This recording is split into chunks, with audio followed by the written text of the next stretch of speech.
Chrono Trigger, arguably one of the greatest games of all time. And that's not just me talking. It has a phenomenal narrative, beautiful pixel art, and one of the best soundtracks of gaming. But when it comes to difficulty, it's not exactly hard. The game hands you an absurdly powerful combination of attacks and magic that turn most fights into a complete joke. If you play normally, there's a very real chance you won't even see the game over screen, that's how easy it can be. And I'm always looking for new and creative forms of digital torture, so I sat there and thought, what could possibly make Chrono Trigger difficult? I looked around online. People have done low-level runs, people have done solo character runs, but then it hit me. If attacks and magic are what make the game so easy, what if I just didn't use them? This is my set of rules. Just basic attacks, items, and pain. Is it even possible to beat Chrono Trigger like this? Well, let's find out. Chrono goes to the Millennial Fair, meets Marl, and Luca accidentally invents time travel. This part of the game is a cakewalk. You can basically one-shot most enemies with a critical or normal hit. Since we can use magic, every item gear is extremely relevant. Tonics heal 50 HP and are dirty cheap, but I can only carry 99 of them. Which means, if a boss battle lasts too long, I just die. But as I said, the game starts pretty easy. We can just smash the attack button, meet this frog, named Frog, then we reach our first boss fight, Heckran. Due to our restrictions, this fight can be tough, but there's an easy way to exploit this boss. If you attack him in melee range, this message pops up. Too close, can't counterattack. Just wait a bit and attack when he's near. If you're patient, can use a few tonics here and there and win the battle. After a completely normal sequence of Chrono Trigger events, we go to jail and our execution will be in 3 days. To avoid such an ending, we find an escape route, but this brings us to the second fight, Dragon Tank. It's not a hard fight. According to the conveniently placed manual, you have to destroy its head first because it repairs the entire contraption alone. Then, the wheels, and finally, the main body. You escape prison, but run for your life. Luca, Marl, and Chrono use a random portal that transports us to a desolate land. We get stuck in this dead, cyberpunk vibe place. Without much option, we go to a place named Lab 16. In this place, I found an item called the Berserker Ring. This will become a key item later. I was getting used to the environment when I met this guy. Shadow. Not that Shadow, this ghost. If you have played Pokemon, you know that normal attacks can hit ghosts. That's no problem, since we can use a secret technique I learned in the Chrono Trigger public school system, and that is running. According to old scripture, if you press L and R, you can run from most casual encounters. This is pretty important to not get easily softlock and lose progress, but we'll get more on that later. Fearing for my life and save file, I found the Ares Dome in the next boss battle, the Guardian. It's an easy boss fight where you just kill the drones, then attack the main body. Nothing fancy, quite easy.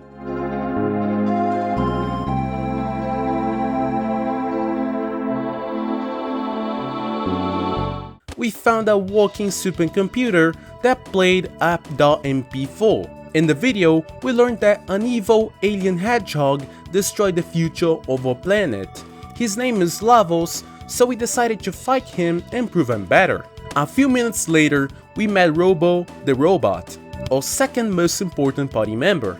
He guides us through this factory and asks for our help to punch his brothers. They punch you, and you punch them back until one side dies, and the other wins. After the battle, Luca installs Moran into Robo before prices get crazy, and as a way to thank us, he guides us back home. Instead of home, we reach this weird place where we met this old man. He said this guy Speckle could teach me magic. I hate magic, so I tried to run, but the game forces you to learn it. I learned magic, but Chrono has a magic usage allergy. If I accidentally use magic, the game resets.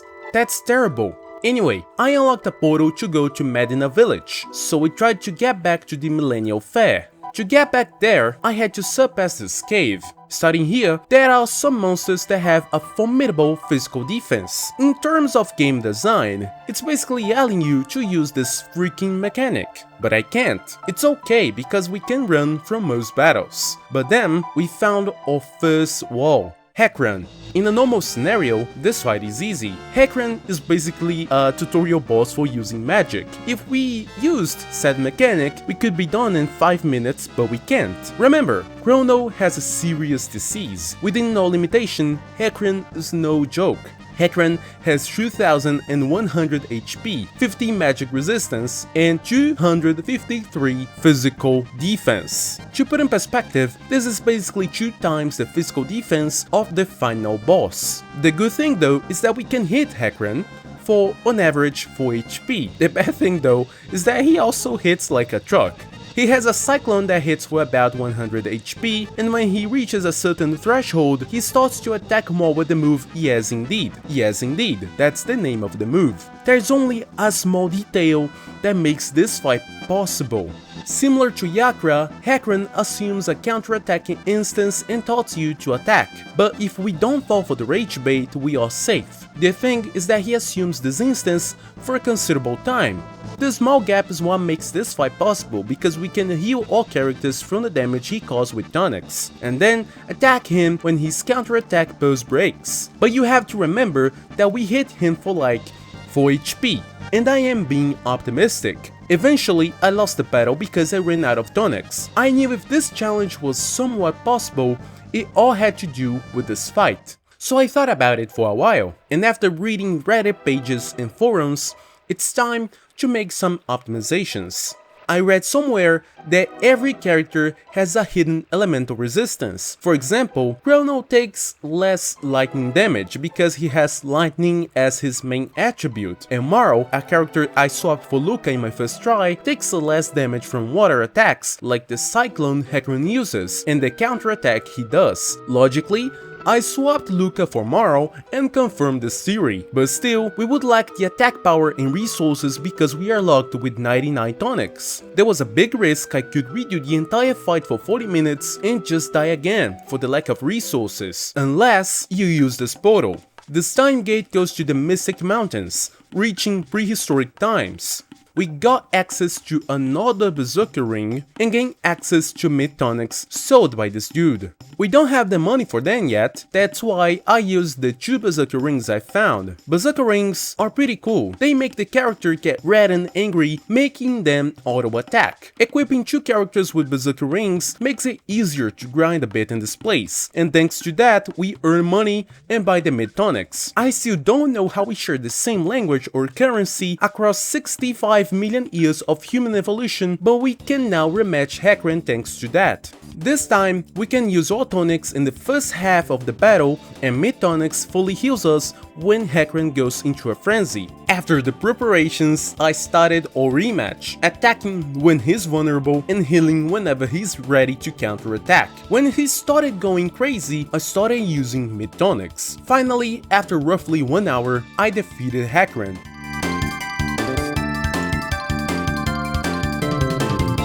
And learn that dude named Magus invoked Lavos 400 years back. To stop Magus and Lavos, we go back to this portal that started the game, but this time we go to Zenon Bridge to stop the monster's attack. We easily defeat Ozzy and Zombor, stopping the attack, allowing us to cross the bridge and climb the Nadoros mountain. It was a tough climb, considering some enemies were annoying to deal without magic, but if we can hit them, we can kill them. We are here because legend says that at the top of this mountain, these plains contain the sword to defeat Magus. Protecting said sword, I found the brothers Masamune. They were quite tough, but their physical defense was not enough to stop us. They tried to hit a Dragon Ball fusion, but even with more HP and damage, we were unstoppable. Finally, we got the sword, conveniently named Masamune, but the blade was broken. According to this old dude, I had to get a rare rock from prehistoric times to reforge the blade. I returned to the Mystic Mountains and met one key party member, Ayla. She's like the classic monk archetype in RPGs, someone capable of dealing massive physical damage with their bare hands. Instead of an unfair boxing match, she gambled the rare rock in a super PvP. I barely won, but we got our ID card stolen by Reptides during the hangover. The only way to weaken the Reptides would be by using Chrono's lightning magic, that is, if he was not allergic, making some fights a disgrace. I found the guy who stole my stuff and his leader, Azala. Azala said he had too much aura and dipped. Instead, I battled against his henchman, Nisbel, to recover my stuff, but as you can tell by his sprite, he's not an addy. Look at his freaking biceps. He's Heckran, but on roids. Normally, you shock Nisbel with lightning, which lowers his defense, then you destroy him. As you can probably tell, we can't do that, so instead, we do the only strategy available. Attack, heal, and repeat for 47 minutes. Thankfully, I was able to defeat him on the first try, not so bad after all. I returned to the old blacksmith and he fixed the Masamune, so we gave the sword to Frog. With the sword equipped, Frog literally sliced the mountain in half, and fun fact, this fight here expects you to use magic, but I didn't. Frog still is programmed to ask about how we learn magic. I just found this funny. Anyway, Chrono entered the castle of Magus the Mage. He was not alone, he had Robo the Robot and Frog the Frog by his side.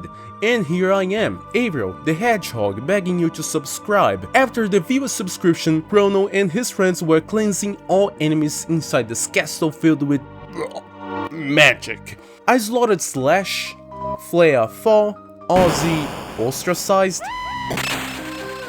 Finally, after defeating all his companions, it was time to battle Magus. I was kind of worried about this battle in particular. Magus has a satanic representation of HP and this passive called Barrier Change. With all rules set, this battle is less strategic and more about when to use tonics. After a long exchange of spells and attacks, Magus finally ran out of tricks. Out of despair, he lowers his defense to release his powerful attack.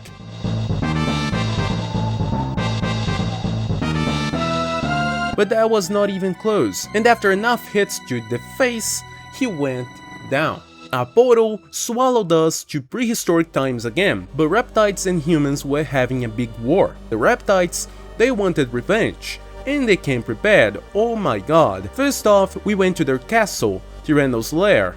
The castle had a lot of combat, and sadly the public school system didn't prepare me for fights I can't run. That was okay though, because even with the disadvantage, the enemies were dying due to me being overleveled. The only problem was this creature, Derasaur. This reptile is bulky and has 1000 HP, not to mention that it hits like a truck. Not to mention again that every time you attack him, it casts a fireball at you. Thankfully, I had ruby vests equipped all the time. In prehistoric times, you can hunt creatures for their resources like leather, feathers, horns, and petals. By trading the items with this old man, you get powerful weapons and gear. The ruby vest in particular provides decent physical defense, but 50% fire damage reduction. If it was not for this equipment, this dungeon would be torture. One Derasaur takes 2 minutes of attacking to be defeated, but ruby vests make this job easy. That's why you don't unequip this item even if you find a mesomail that doesn't increase your fire resistance. Then you equip it, forget about it, and accidentally trigger a battle next to the boss room. Your party dies and you lose 40 minutes of progress. After redoing the dungeon, I made sure to not unequip this damn vest. After beating one Derasaur, we reached the boss room, Nisbel 2.0. Nisbel 2 is the same concept as Nisbel 1, but even more stupid. Nisbel 1 had 4200 HP, Nisbel 2 has 6500 HP, which doesn't seem to make much a difference, but not only we do basically the same damage due to the enemy resistance, but Nisbel 2 does way more damage. Even with 99 tonics and 99 mid-tonics, I lost the endurance battle after 40 minutes. The guy's physical defense was just immense, and his damage was not a joke. I got stuck in this fight for a long segment, thinking it would be impossible to beat him without the mindless grinding section. But believe me, I was already over level for this fight, so 10 or even 20 levels wouldn't make a difference. Instead of trying again for an hour, I explored around the map looking for answers, searching for an accessory or anything that could make this fight easier. I didn't know at the time, but I already had it. Berserker Ring. We already know it makes the user auto attacks when equipped. What benefit could it possibly provide in this fight?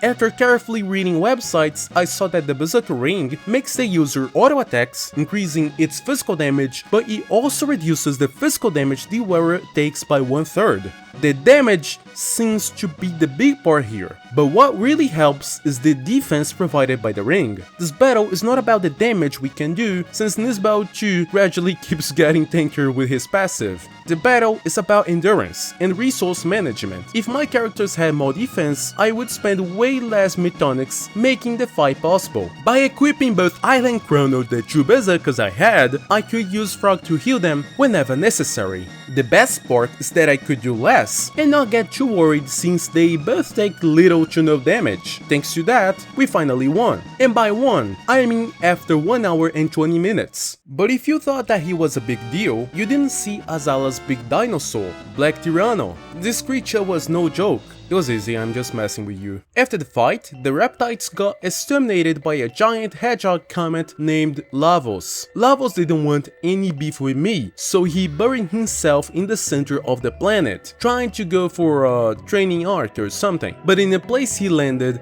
there was a conveniently placed portal leading to a magical kingdom. Apparently, they discovered new tech to use Lavos' power to reach immortality and those type of stuff that billionaires try to do and generally goes terribly wrong. I had to stop them, so I obtained a diamond-encrusted necklace to prove that I'm rich enough to enter the party.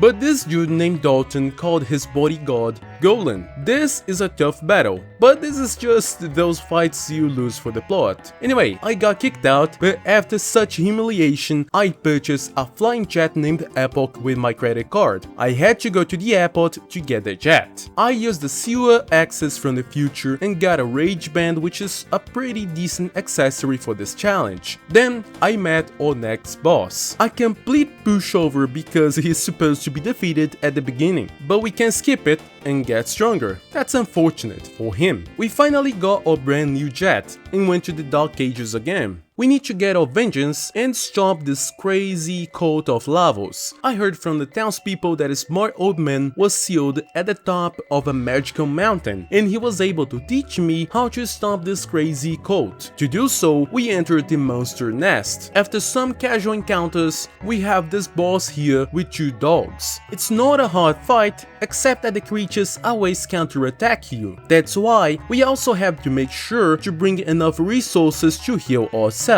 We defeat the 2 beasts and proceed to slap the imp's face down to the ground. We proceeded to the mountain climb. There were some enemy encounters, but nothing remarkable. At the summit, we got to our next boss fight. Giga Gaia? How do we pronounce this name? Is it Giga? Gaiga? This boss is terrifying anyway, but this time I came prepared. With the diamond encrusted necklace, we can open certain magical doors and chests, but the real trick comes from the past.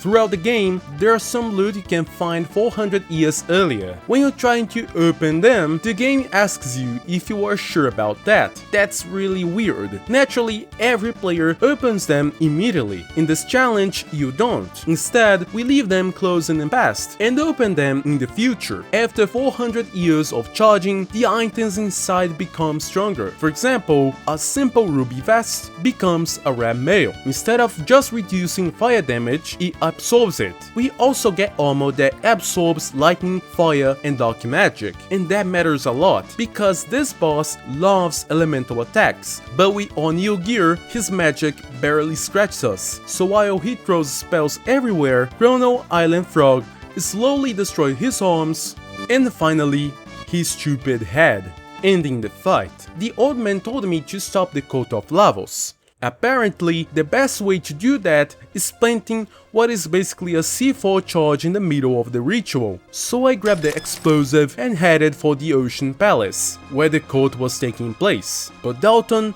was waiting there to stop me. Luckily for us, Dalton relies heavily on evasion, and our party has a very high critical hit rate, meaning that even if he tries to dodge, eventually one of those crits will land. But Dalton has one nasty trick. He creates a false sense of security, and right when you think the fight is over, he literally pops in your face for massive damage. But I knew about this attack, so I made sure everyone had enough HP to survive it. After that, Dalton ran away and conveniently left the door to the cult wide open.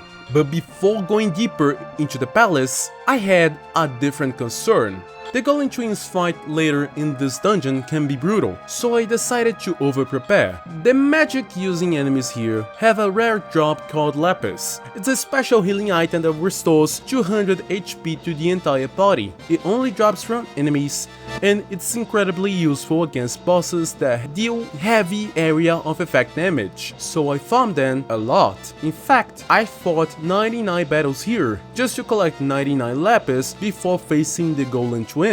In a normal playthrough, this fight has a gimmick. They copy whatever attack type you used last. Use lightning, they use lightning back. Equip lightning absorbing armor, and they literally heal you. 5-minute fight, maybe less. For us, we can only hit them physically, and every physical hit makes them counter with an attack that cuts your HP in half. They are also fast, so if you're not topped up before the next turn, they follow up and the entire party just dies. This is where photonics saved my life. The Zeo Kingdom, these floating magic code people actually sell them. 500 HP restored instantly. Metonics wouldn't cut it here. Lapis wouldn't either. You'd burn too many healing turns and they would attack again before you recovered. But photonics meant I could eat the combo, heal in one turn and stay in the fight. After enough patience, they went down. Dalton runs away once again, and we successfully planted the C4, but Lavos was not happy about that. He pulled out a defusal kit, forced a through by, threw a flashbang, and somehow still won the round in a 1v3. Chrono was so mad because they lost on his eco, he just quit the lobby. Lavos was so disrespectful that his emoting caused a freaking tsunami. To make things worse, we got robbed and kidnapped by Dalton on his plane, the Black Bird. Thankfully, in this situation, we still had Ayla. Even with all equipment stolen, she doesn't really need weapons. With her bare hands, she was still perfectly capable of mass murder and slowly recovering all stolen gear. When unconscious, Dalton took the opportunity to steal our jet, but I was not going to let that slide. This man called his bodyguards on me, burped in my face, kidnapped me, and stole my jet. He is going to pay for that. Eventually, we cornered him, and just when we thought he would take responsibility for once, he summoned another golem. But this fight was easy. The golem looked like he was trembling in fear. After all, I'm a man with nothing left to lose, and apparently he's afraid of heights, so he didn't even try to fight back. When Dalton thought he could escape in my jet, we jumped onto the plane and chased him down. Dalton had no other choice, he had to fight us again, but just like before, he was still weak. I sent him straight to the Shadow Realm. We intentionally destroyed his plane, and we got our airship back. But we had a problem. Chrono. Here's the thing about losing him. Chrono hits harder than anyone in the party. In a run, while we are chipping bosses down for 10 HP at a time, that's not a small thing, that's everything. So we climbed another mountain to get him back. Third mountain in the game, not that anyone's counting. On the way up, we learned Lavos has kids. They are weak, punch them in the face, they are gone.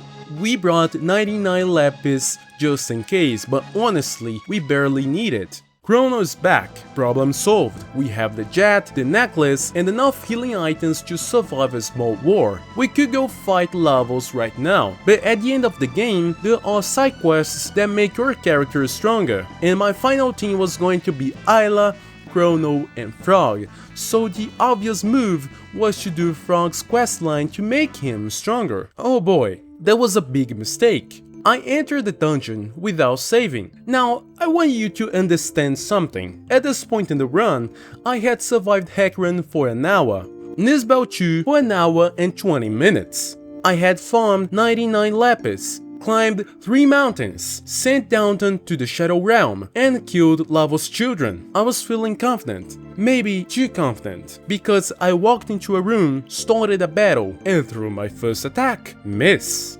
Okay, that happens. I attacked again. Miss. I searched about the enemy. Ghost Knight. Well, I can't hit ghosts. If I can't defeat him, I'll just run.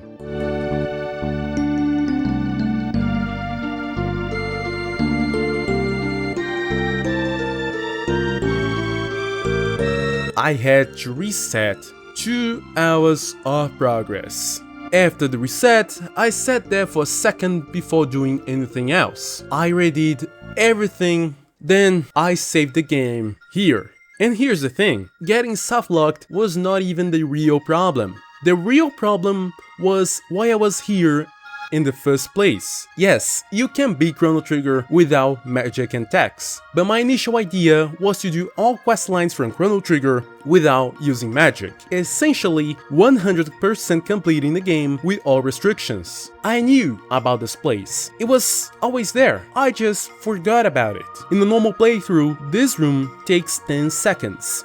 You blast them with magic and move on. It's so trivial that my brain just didn't count it. With all restrictions, these guys might be impossible. Let me show you. Ghost Knight, also known as Sentry. From many hours of testing PhD, I concluded they are hard-coded to never get hit by a normal attack. Similar to Shadow in Lab 16, they don't get hit. But Ghost-type enemies in Chrono Trigger are just immune to physical attacks. It's not like they are dodging. The sound effect that plays when you hit a ghost is similar to a normal hit. I initially thought that if I had my attribute hit or precision maxed out, they would crumble. But that doesn't work, so I had to try something else. Maybe we have a special weapon that can hit them. Long story short, we don't. As I said, there are some questlines that make characters get stronger. For example, there's this big questline that gives Chrono his strongest weapon, Rainbow. Rainbow has an absurd damage and a 70% critical chance. As I briefly mentioned in the Dalton fight, we have this evade stat, but if you do a critical hit, you just ignore it completely. For ghost-type monsters, the hit never counts as a critical. Even spamming his sword, Chrono was unable to hit the monster. I tried another weapon. Robo has a weapon called the Crisis Arm. He uses the last digit